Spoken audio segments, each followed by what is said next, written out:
Anyway, this has been quite the rant. Right. Hold my beer.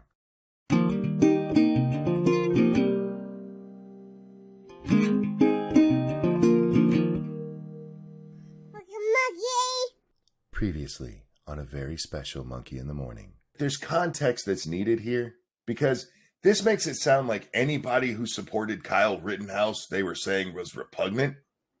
But when you take it with everything else said, especially this part, the racism shit really pisses me off. I hate racist, proud boyish people. Like, I will pay them to leave our customer base.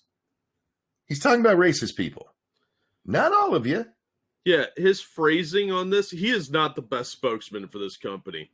No. The way he phrased it was really, really poor. Because he really made it sound like he was making, because his Proud Boy statement too, kind of made it sound like he thinks all those people are racist. Well, is that what he did, or is that what the New York Times did with what he said? Hey, everybody, I'm the Ranting Monkey, and today we're going to take a look at a couple of controversies that have been brewing within conservative circles. Black Rifle Coffee and the Brandi Love situation, and seeing how some conservative commentators have been getting it really, really wrong. And we get pinged by the New York Times. Hey, we're doing a story on you. Whether you like it or not, like, this is what we're doing. So we kind of went around, we debated it for quite a while as to, like, okay, do we just tell them to off, or do we actually give them the opportunity to write an objective piece, which I know is almost impossible, or statistically impossible for the Times to do. And that, for instance, he had every right to defend himself in that circumstance. I don't know how the legal system is going to push left or right. I don't know what was happening before, and I honestly don't know what's after. But I do know... They were out of nowhere. They decided to ask you about racism, and you said, oh, this racism expletive really, blanks me off. I don't like... You were talking about the racist that you don't like. And then, of course, because the left wants to characterize all the right as being racist, that's how it was interpreted. Your thoughts? Yeah, so the context of that conversation was about the direct attacks that the company had from last year that was representative against, or from racists and anti-Semites. We were the recipient of an attack against a very organized group of anti-Semites because of my last name. And we were discussing racist and anti-Semite remarks in that portion of our society. So my quotes are taken directly from, this is what I was referring to, the attacks, the inboxes being flooded, the doxing, the death threats. That's what I was saying. I was saying, this is the worst of our society. I don't believe you. What's going on, everyone? Jeremy here from The Quartering, and if you've been following the BRCC story here on YouTube, you'll know that over the weekend they angered a good bit of their customer base by with a new article from the New York Times. Now, I'm going to first and foremost issue an open request to both Evan and Matt from BRCC to come on and chat with me. Given the way that you, how do I want to say this, uncharitably discuss these gentlemen, I would not be surprised if they tell you to go piss up a rope. If I were them, I certainly would. You're going to go on later to talk about how you can't trust the New York Times to give good news while spreading fake news yourself. I would not be surprised if they don't decide to come on your show.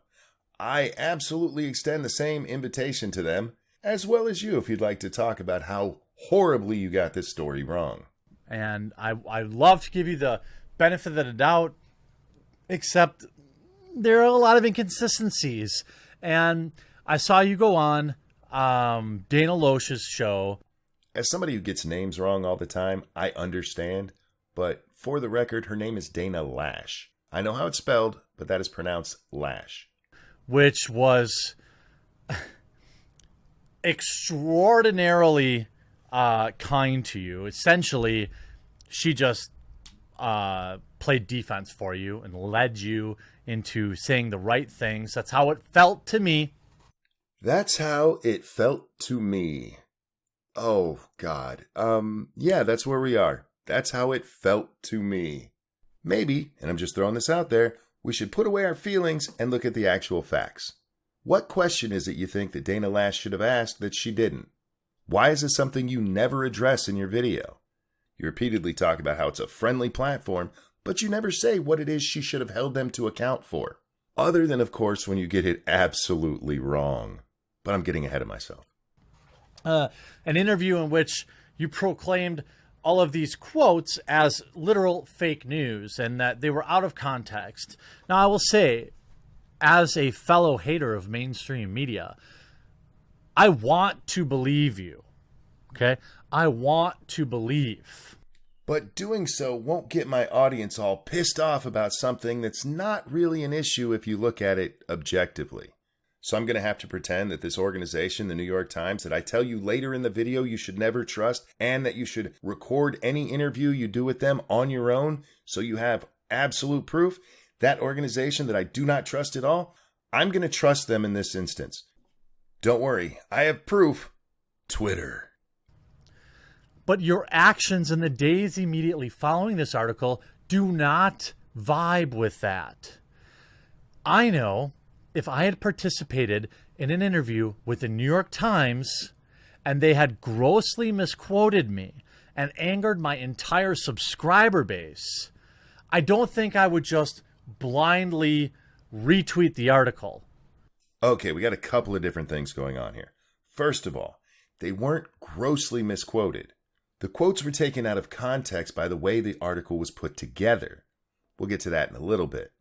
As for tweeting it out, if you watch their reasoning for why they did the article, it kind of makes sense for why they retweeted it. And we get pinged by the New York Times. Hey, we're doing a story on you. Whether you like it or not, like, this is what we're doing. And so we kind of went around, we debated it for quite a while as to, like, okay, do we just tell them to fuck off? And sorry. Sorry. We gotta watch the Portuguese for the. I apologize. I apologize. It's Sorry. okay. It's okay. It's been a crazy weekend. We do have that one pass with Brendan Carr, FCC commissioner. So, if we need to pull that. I will not say any more of those. Do we just tell them, like, no, not interested, or do we actually give them the opportunity to write an objective piece, which I know is almost impossible, or statistically impossible for the Times to do? We don't live in a fictional reality. I completely understand what the perspective of the Times is. But I also thought about it in the context of, if they want to try to write an objective story, for at least our community, we can highlight a lot of different veteran-related issues that we see every day. Yeah. Over 500 people in Black Rifle Coffee, just about half of them are veterans. And we had some things that could sync relatively appropriately with this, which is we do a veteran adaptive athlete shoot every year where we bring out service members that have been directly physically and mentally harmed by these wars. There are over 35 people associated with that. And we really did feel that it would be appropriate to be as transparent as we can, to be very objective, or at least... Yeah, and for context on this too a little bit, Dana, the first thing when the guy showed up, Evan and I were like, how's that hit piece coming? Yeah. That was there, because, we were naive coming into this, but it was really a way of saying, hey, can we show you a more holistic approach? We know that there's going to be misrepresentations of our company. We weren't sure which way. I mean, I was pretty nail on the head with how the story turned out. There's a couple of things you should know about this article if you didn't read it yourself. First of all, the vast majority of it has nothing to do with all the controversies you've seen. In fact, those are related to 3 paragraphs at the end of the article. The rest of the article seems to be a smear piece to try to connect Black Rifle Coffee with the January 6th riot. But there is a large portion of it that is focused on the veteran activities that Black Rifle Coffee engages in. The kind of stuff that they just told you they were trying to get out. And then when you add the fact that the controversy didn't blow up until later, and the fact that it should have been pretty apparent what was going on to anybody who didn't have an agenda here, I can see why they tweeted it out without having too much of a problem with it. Which is what you did, okay? If those quotes were so taken out of context, where is the quote tweet correcting it? Where is the tweet thread talking about what you really meant was? That's right. If you would have made a tweet about this, Jeremy absolutely would have believed you. You going on Dana Loesch's show and explaining yourself in person with your very own words in long format, that is not believable. You motherfuckers didn't make a tweet about it. Therefore, you must be fucking liars. The logic here is fucking amazing. This is a critique of them defending themselves, saying you should have defended yourself on Twitter because that's the only way it can be real. Jesus fucking Christ. See, it's my opinion, and it is the opinion of many of my viewers, I would suggest. Take a look at the like-dislike ratio on this video. If you believe what I believe, leave a like on this video. I believe you didn't care until you got the backlash. That's why on July 19th, you decided to go on a friendly platform and go with fake news. Essentially, 5 days later, you ran with fake news. Now, believe me, fake news is real, ironically. New York Times is partisan hackery, okay? But when you go on the Dana Loesch show, as you did yesterday, nobody forced you to take this interview with the New York Times. You did it knowing full well that it was going to be a hit piece. You know what happens when press reaches out to me and asks for my comment? They get a random picture of a scrotum replied to them. Anyone else who knows, my friend Count Dankula, similar things. We're almost done with Jeremy here. I just want to make sure there's no way anybody can claim that I cut video out of context. By the way, if you want to send your scrotum pictures to the New York Times, good for you. Black Rifle Coffee explained their reasoning, and if you read the article, you can see their influence in the article. The article was being written whether they wanted to be part of it or not. I understand the argument for saying fuck you to the press, but I also understand the argument of trying to at least influence what they're going to put out there. This nonsense of nobody forced you, nobody suggested anybody forced anyone. Stop with that stupid shit. Okay? I don't give interviews to press because they lie. But you say you knew that, but you did it anyway. Did you genuinely think that the New York Times was going to give the mega coffee any positive press? For the love of fuck, did you even pay attention to what they said? In the context of what they said, they actually accomplished their mission with talking to the New York Times. They got their veteran stuff out there. And no, they didn't for 1 second think that it was going to be a positive piece. They said that repeatedly. In fact, you've been complaining that they're calling it fake news. Dear God, man, you're not even paying attention to yourself. Did you think that this was genuinely going to increase your sales? And another thing, after this interview was really disappointing for me, for both Dana and both Evan and Matt. She essentially carries you throughout this interview and asks you, hey, what about this thing? Didn't you just really mean this? Yeah, that's what we meant.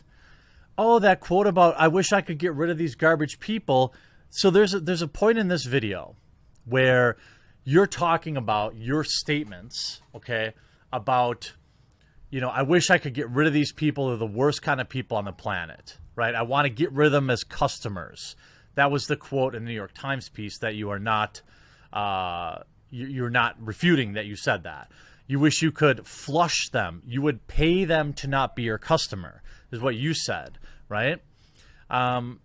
The interesting thing is, to me, during this Dana Loesch interview, you hid behind, you said that, well, what you were really talking about was all these anti-Semitic attacks that you got. I had never heard of that. I'm not saying it didn't happen.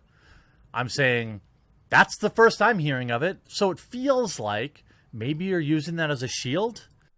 It was at this point in the video when a red, thick liquid started leaking out of my ear. I want to show you guys something. Hafer, who is Jewish, was bombarded on social media with anti-Semitic attacks. If it wasn't for the source of this, it would be acceptable that maybe Jeremy didn't see it. But this literally comes from the New York fucking Times article that he's put on his screen repeatedly. It's the subject of the whole goddamn video. How do you fuck that up? I get it. Your bread and butter is reacting to outrage, and there's nothing wrong with that. But if you're going to do it, at least actually do the fucking research. You put the article on screen over and over again. I know you have access to it. This is why we go by the actual fucking facts rather than our feelings. What you just told me is that you don't actually read and that I probably shouldn't trust you when it comes to anything. We're going to switch gears. The video is linked below if you'd like to watch the rest of it, but we're going to move on to Lauren Chen. Hey, Lauren here. Let's talk about gatekeeping among the right. We're going to be getting into coffee, porn stars, content creators behaving badly. It's just going to be a wild ride. Unlike the quarterings video, we're probably going to be jumping around a little bit here because we've already covered the Black Rifle Coffee. There's a little bit that Lauren brings up that Jeremy didn't, so we'll cover that, but otherwise I'm far more interested in the Brandi Love stuff.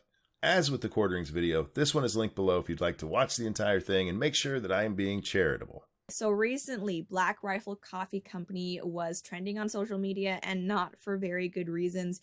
And I do just want to say, since I'm talking about this story, that I previously did have Black Rifle Coffee Company as a sponsor when I was with Blaze TV. We're about to skip because this is just her talking about the relationship her channel and her content has had with Black Rifle Coffee. It doesn't really amount to much, and if you want to watch it, again, video's linked down below. During the whole Kyle Rittenhouse fiasco, him being charged with murder, some people saying that it was self-defense, others saying that no, it was cold-blood murder, he went out looking for a fight. While that was all unraveling, a photo was released of Kyle Rittenhouse wearing a Black Rifle Coffee Company t-shirt. After that image started making the rounds, some people started saying that, oh, Kyle Rittenhouse was sponsored by Black Rifle Coffee Company and, that they are funding his legal fees and all of these other things that, of course, were not true. Kyle Rittenhouse was simply wearing a Black Rifle Coffee Company t-shirt. The brand had nothing to do with him. That's not really the story, though, nor why people on the right first got upset with Black Rifle Coffee Company. After that image started circulating, one of the founders, Hafer of Black Rifle Coffee Company, people who follow him on Twitter, started noticing that he was liking certain tweets, essentially referring to Rittenhouse as a loser. I wanted to highlight this part because I wasn't able to verify it. I'm not saying it didn't happen, I just don't follow the Black Rifle Coffee brand or any of the people who make it. The first I saw of it was only about them coming out and saying they didn't sponsor him, and people saw that as a slight against Kyle. But it is important because whether or not it started with him liking tweets or whether it started with their statement about Kyle, this is where it all started. You had this group of people who suddenly were like, they're not really conservative, get them! And they were just waiting for something like the New York Times article to come out. It's not a big enough issue, in my opinion, where I would want to remove my business from that brand because the CEO likes some tweets I don't agree with. Fast forward to today, though, and Black Rifle Coffee Company recently did an interview with the New York Times, and I no longer support Black Rifle Coffee Company. I'll be getting into why. I just want to make sure it's clear here. I think it is from the clip, but I did skip ahead, and where she says she doesn't think that that's a reason to break the relationship, she's talking about everything pre-New York Times article. Just making sure that's clear. When it comes to brands I won't shop at, though, really, they're the ones who, not only do I disagree with them, but they actually go so far as to call me a racist or a bigot or a sexist, or really just demean me or my way of life in any way, shape, or form. I don't want to support people who hate me. That's reasonable. And if that was what was happening in this case, I wouldn't have much of a problem with what you said about Black Rifle here. Unfortunately, that's not really what happened. That's how it was spun by people who already hated Black Rifle Coffee and saw them as some liberal group who was just grifting as Republicans to get those sweet, sweet MAGA dollars. And reading through this Black Rifle Coffee Company interview, by the way, I'm just going to start saying BRCC because it's easier. A lot of people, myself included, have maybe started to feel like the differences with the founders of the company, it's not just, oh, I support Kyle Rittenhouse, you don't, no big deal, let's move on. It seems like the people behind BRCC are actually drawing a line in the sand saying that if you do support Kyle Rittenhouse, you might be a racist. And there it is. This is among the most uncharitable readings of what was said that is possible. They didn't even come close to suggesting that everybody who supports Kyle is a racist. I may end up going over more of the Black Rifle Coffee here than I thought I was going to. All right, let's see her evidence. And if you think I'm being hyperbolic here, let's read the article itself. You can't let sections of your customers hijack your brand and say, this is who you are, best told me. It's like, no, we define that. The Rittenhouse episode may have lost the company thousands of customers, but Hafer believed it also allowed Black Rifle to draw a line in the sand. It's such a repugnant group of people, Hafer said. It's like the worst of American society, and I got to flush the toilet of some of those people that kind of hijacked portions of the brand. Then again, what Hafer insisted was a super clear delineation was not clear to everyone, as Munchell's choice of headgear vividly demonstrated. The racism effing really pisses me off, Hafer said. I hate racist, proud boyish people. Like, I'll pay them to leave my customer base. I would gladly chop all of those people out of my effing customer database and pay them to get the F out. If that was the case, I asked, had Black Rifle, which sells a thin blue line coffee, considered changing the name of its Beyond Black coffee, a dark roast it has sold for years, to Beyond Black Lives Matter? Surely that would alienate the racist polluting its customer base. These are the two paragraphs that cause so much problems with people being called racist. We're going to get into Lauren's explanation in just a minute. I wanted to stop right here because this part bothers me a lot. Did you see where she ended? There are only 2 more lines of this story, and they go thusly. Hafer began to laugh. You wouldn't do that, I ventured? I would never do that, Hafer replied. We're trying to be us. If Lauren had been more charitable to the company here, I could believe that this was just either an oversight or something she thought wasn't really important. But when you stop the part of the article that you're showing on the notion that Black Rifle Coffee is going to make Black Lives Matter coffee so they can get rid of racists, without showing that Hafer absolutely rejected the idea, I have a hard time believing that that was on accident. It might have been. It very well could have been exactly that. But with the rest of what I've seen, I can't say for sure it is, and that bothers me.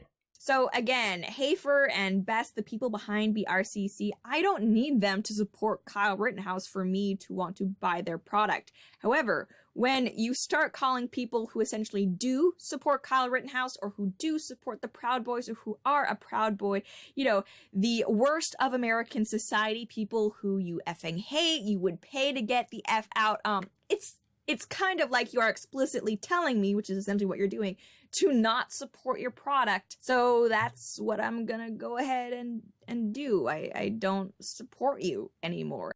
And you're well within your rights not to support them for any goddamn reason you decide.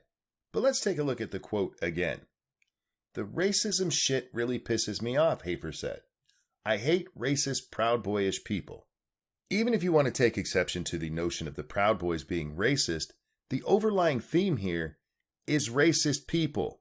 He doesn't like racism. He didn't say these people who support Kyle Rittenhouse. The Proud Boys and their supporters have plenty of reason to be pissed off. His use of I hate racist, proud boyish people was kind of fucked up. Sounds like he's bought into the media narrative of how racist the Proud Boys are. But everybody running around pretending that he was talking about literally everybody who supports Rittenhouse, you're just wrong. There's only one more part of Lauren's video that covers Black Rifle Coffee that I really want to go over, so let's jump into that real quick.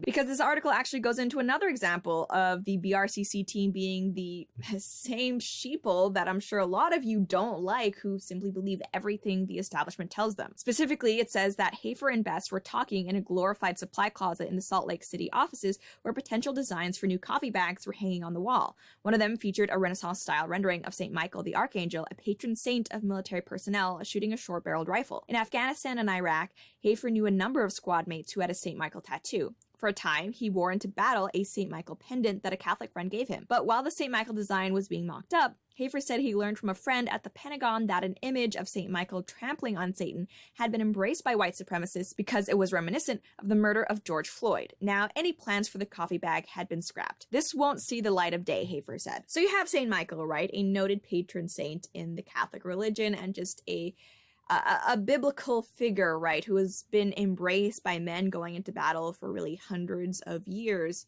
But Black Rifle Coffee Company doesn't want to affiliate themselves with that because some guy at the Pentagon said that it was being used to relate to the George Floyd death. And it's like, really? So you are actually going to let some guy at the Pentagon tell you that some people on the internet are using St. Michael in a way you don't like, therefore I guess just no more St. Michael, really? Way to stand up for your values, Black Rifle Coffee Company.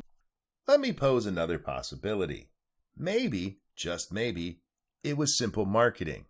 You see, the depiction of St. Michael is usually of him standing on Satan's head. If you're running a company and you get wind that, hey, some people have linked this to the George Floyd killing, one of the most media-covered events in the last decade, perhaps you just don't want to give people fuel against you. Let me pose a serious question to you. In your YouTube career, whether it's been while you were independent or while you were working for The Blaze, have there ever been any things that you wanted to cover that you couldn't because you thought they might get you in trouble on YouTube? Are there words you don't say because you have a very specific brand you're trying to sell so that you're more appealing to advertisers? To me, this seems like a pretty clear marketing decision. Let's try to avoid some controversy here. You see it as some kind of abandonment of all principles, and I just don't understand how you get there. But that's enough of Black Rifle Coffee. Let's move on to the Brandi Love situation. Recently, we also had a situation where Brandi Love, who is a porn star, current porn star, I'm not talking back in the past, she no longer does it, no, she is a currently practicing or filming porn star who was at a Turning Point USA event. She originally was given a VIP badge. I'm sorry, no, wrong, just wrong. That is not what happened. She was not given a VIP badge. She bought it. It's a level of ticket you buy for $550. Here, I'll show you. This is from the Turning Point USA site where they were selling the tickets. See right there? Adult VIP, $550. That's what she did. She bought a ticket. She was just an attendee. You want to know what $550 gets you? Well, let's see. Adult VIP includes admission, access to VIP seating and general session, access to the VIP lounge, and a ticket to the SAS cocktail reception on July 18th. Adult VIP registration fee is $550, and they're all sold out. This has been one of the biggest misconceptions of this whole fiasco. Your pinned comment, as well as something you put on Twitter, point out that Brandi Love went with her stage name rather than her real name. And while that might be true, there are many people out in the world named Brandi Love. I know, I looked it up. It's not like she went with the name Ranting Monkey. She was not there in any official capacity. She wasn't there as Brandi Love the porn star. She was there as Brandi Love the attendee. The only reason this became an issue is because people who say they're against porn recognized Brandi. Now, if I were uncharitable, I might say something like, they probably spend a whole lot of time masturbating furiously to her pictures at home and are fucking hypocrites in public, but I wouldn't do that. I'm just pointing out they recognized her really fast. But just to reiterate, she didn't get any kind of special access. She wasn't a VIP guest. She bought a ticket as a regular attendee to enter the event, but I guess when people higher up in the TPUSA pipeline got wind of that, they actually revoked her pass to the event, which, by the way, was attended by, young teens, minors. It was not just adults there. This is another one of those arguments I've seen floated over and over again. Hey, they had kids there. She wasn't walking around with her vagina out. This is how she looked at the event. This event with kids was also selling alcohol. I don't know if you remember, but it was one of the perks of being a VIP was going to the cocktail party. She wasn't out there banging 6 guys on the floor. She was walking around.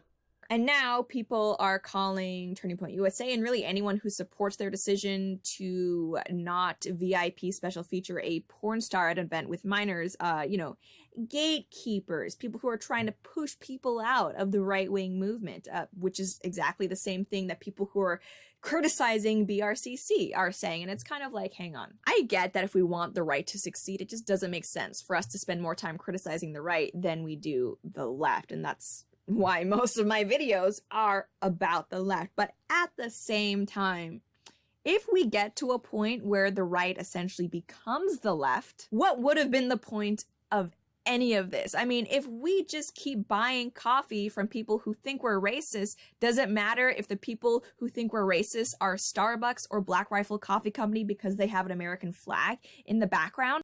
Wow, there's a lot to unpack there. Let's take it in order.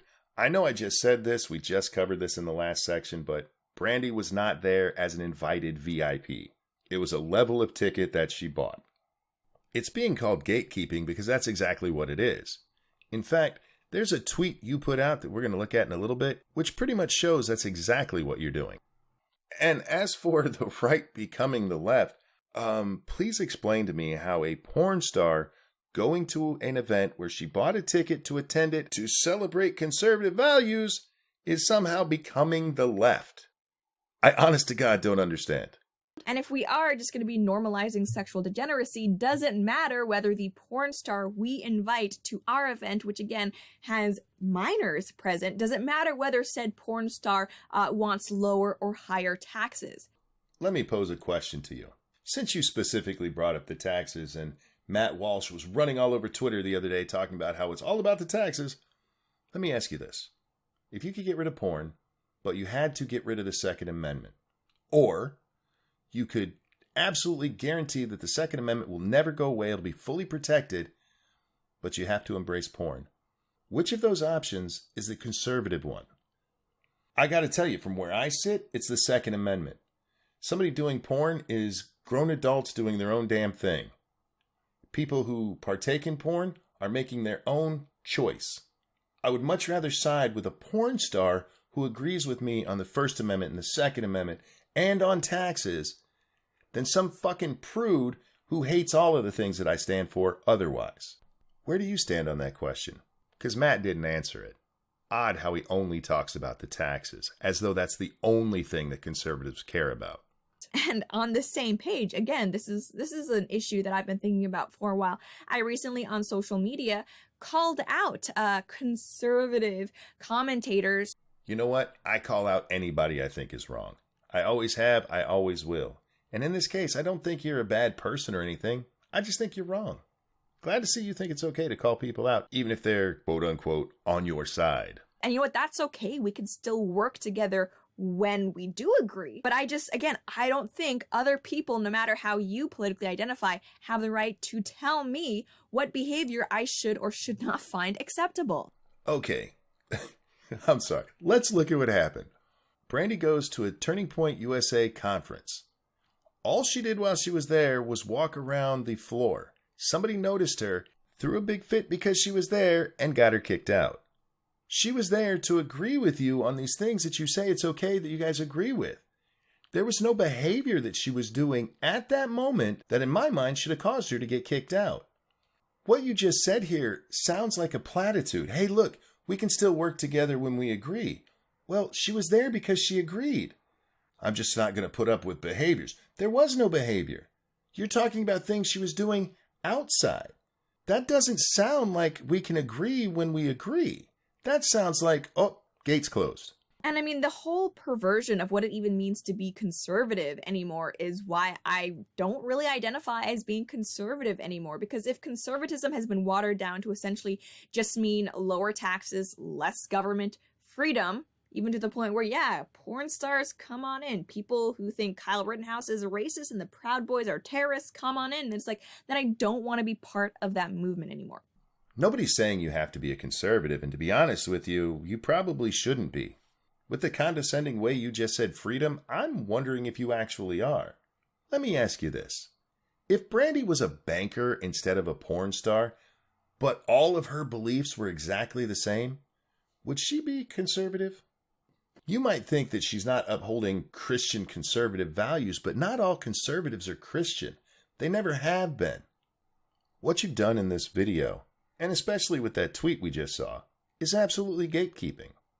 But a much bigger problem in both yours and the Quarterings videos are that you guys got so much wrong. The information was there. Black Rifle Coffee didn't call everybody racist.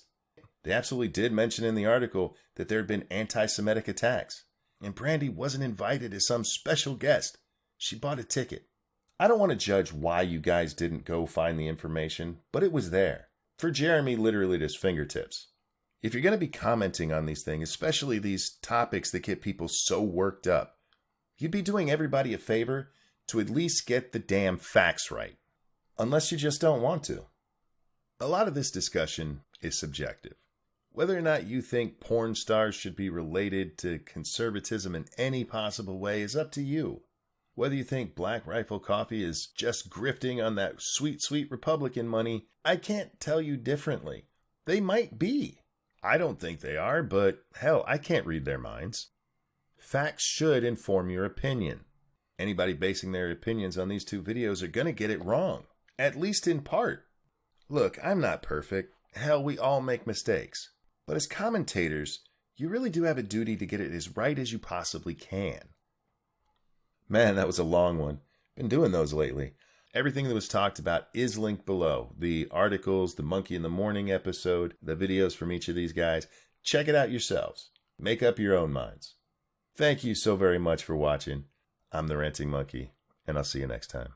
During this Dana Loesch interview, you hid behind, you said that, well, what you were really talking about was all these anti-Semitic attacks that you got. I had never heard of that. I'm not saying it didn't happen. I'm saying that's the first I'm hearing of it. So it feels like maybe you're using that as a shield. Your life makes me sad.